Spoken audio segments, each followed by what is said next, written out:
copying some files from one hard drive to another, sitting and waiting as they go over.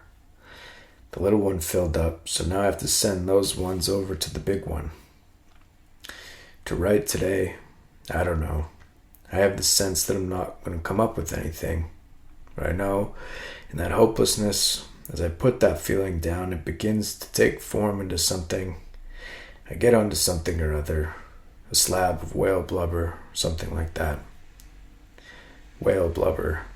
To imagine that strip of fat washed ashore, beached on the rocks and the gray sand, the tide moving in and out. The fat is decomposed some. Maybe we will turn it into soup or roast it over the fire. We built our fire too close to the shore. A wave came, washed it away. So now we must pickle what is left of the charred blubber. We carried the blubber on our backs. The rocks became bigger as we moved away from the shore. You were more angry than I was about having to do this. I seemed to know that this needed to be done, but you, dear reader, you were damp and cold and tired and irritated. The smell of the blubber, decomposed, charred some, rotten and raw, it kept slipping from your hands, and you saw that the only way to carry it was on your back. To be enveloped in the scent of it, it took what warmth was left in your body. You carried this miserable thing, lugging it and having to follow, of all people, me. We went away from the water. You slipped and hit your head on the rocks. You dropped your end of the blubber. But you did not blame yourself. Instead, you blamed me. We found a cinder block for you to sit on. I crouched downward, staring at the blubber, trying to parse some of it off. We cannot eat it, I told you. Why not? You asked. It isn't whale blubber, I said. What is it then? I showed you the grain of it, how it looked more like a tumor, which you knew. I had no idea what I was talking about.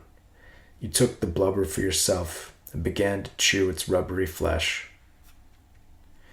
You wrote about our time together, dear reader, and after you read over what you wrote, you thought that maybe you should write it out again.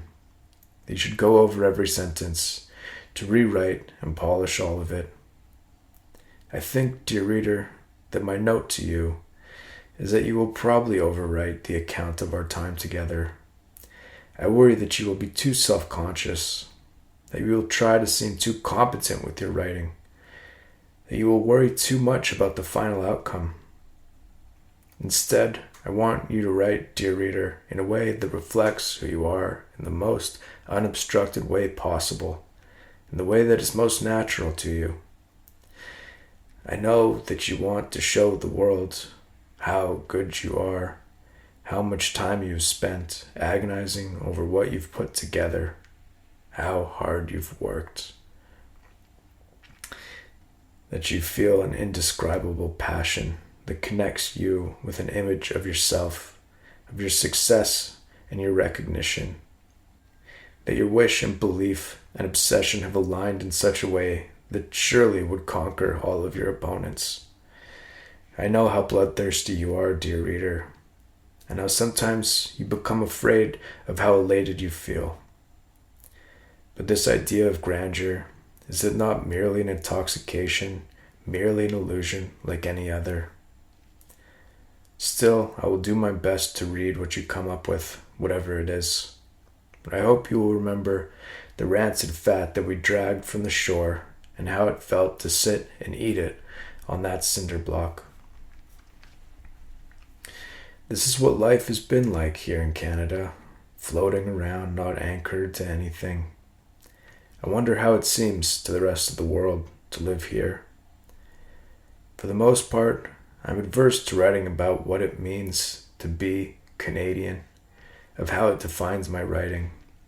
When I think of the writers I admire, somehow the countries that they're from, they do have a way of coloring their work.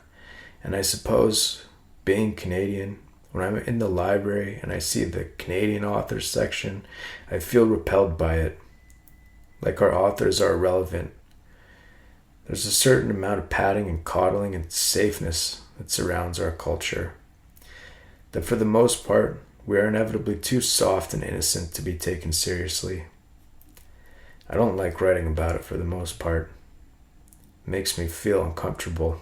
I cannot seem to find any real emotional attachment to it. I suppose sometimes being Canadian feels like you have the national identity of plastic wrap. I'm tempted somehow to begin writing a book about the history of my country, but I know nothing about it. I went onto Wikipedia. I typed in Canada. I scrolled through the article, skimming most of what was there, until I came across a small section, literature. Canadian literature is often divided into French and English language literatures, which are rooted in the literary traditions of France and Britain, respectively. The earliest Canadian narratives were of travel and exploration. This progressed into three major themes of historical Canadian literature: nature, frontier life, and Canada's position within the world, all of which tie into the garrison mentality. I clicked on the link for garrison mentality. The theory of garrison mentality argues that early Canadian identity was characterized by fear of an empty and hostile national landscape. It suggests that the environment's impact on the national psyche has influenced themes within Canadian literature, cinema, and television. The term was first coined by literary critic Northrop Frye in the Literary History of Canada in 1965, who used the metaphorical image of a garrison to illustrate that Canadians are defensive and hiding from external forces.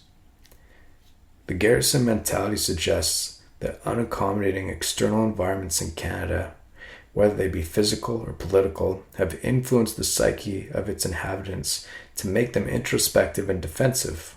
For example, the unknown wilderness and cold emptiness of Canada's landscape during settlement is suggested to have caused such qualities, as isolating oneself from a dangerous environment is safer than attempting to tame it.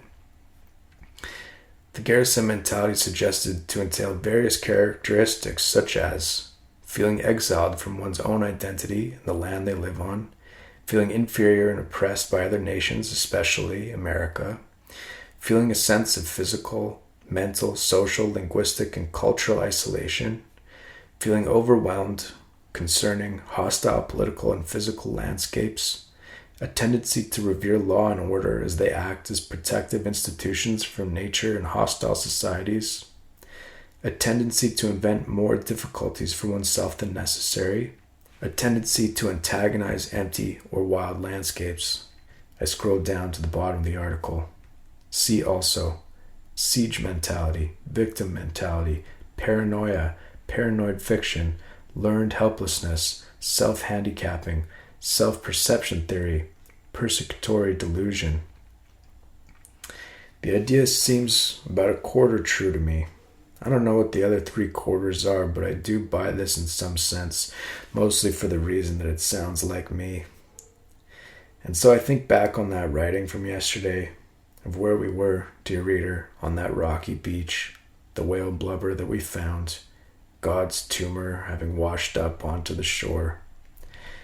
I have to tell you, dear reader, what that ocean means to me. I've always felt a sense of incompleteness when I'm away from it. I've always felt a sense of irrelevance without it. I can see now what that might be, a connection to the rest of the world. But I do not live near the ocean, dear reader. Instead, I live near the Great Lakes, and while they do connect to the Atlantic, they are not the ocean itself. Not like where we were. I know how much you hated it there, how desolate it was, how irrelevant it was, but to me, it seemed to be a fantastic idea, for some reason or another. I went down the slide with Nora. We were at the park, and I thought of you, dear reader, and I thought of what it is like to have a life that you cannot leave, that most of us, in some way, live a life we cannot leave. I know that we will not get to live by the ocean in the way that I'd written about on this imaginary beach somewhere off the Canadian west coast. I suppose it's as good as we can do right now, dear reader, is to imagine a place that is beyond our boredom. For me, it seems to be a damp and cold horizon, ocean salt. Still, I know you'd wish you'd stayed at home instead of having to carry that enormous slab of whale blubber up the rocks. I cleaned out my storage unit yesterday. I threw most everything in the trash. There's still more to get rid of. A few things worth keeping. A wooden yo-yo my mom gave me when I was very young. A few good pens. I found a box full of writing that I'd done. Some things that I'd written almost 20 years ago. Stories and screenplays from all of my years of trying. I threw it all into the dumpster. As I sit and think about it, I'm tempted somewhat to go and fish it all out from the dumpster. I'm imagining all of those hours, days, months, years, decades, all in the trash. Maybe I shouldn't have gotten rid of it all.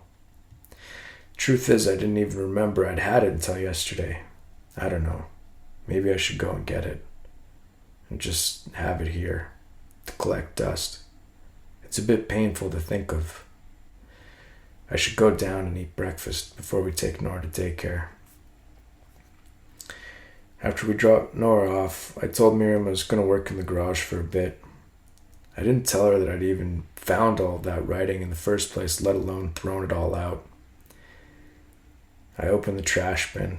All of the rainwater dripped down onto the fence. I found a screenplay I'd written when Miriam and I first started dating. I tossed it back into the garage. The neighbor came out of her house and began packing her kids into the car. I said good morning and she said the same. She'd seen me yesterday night throwing all of the shit out, and now here I was fishing it all back out again. I wondered how strange she thought I was digging through the trash.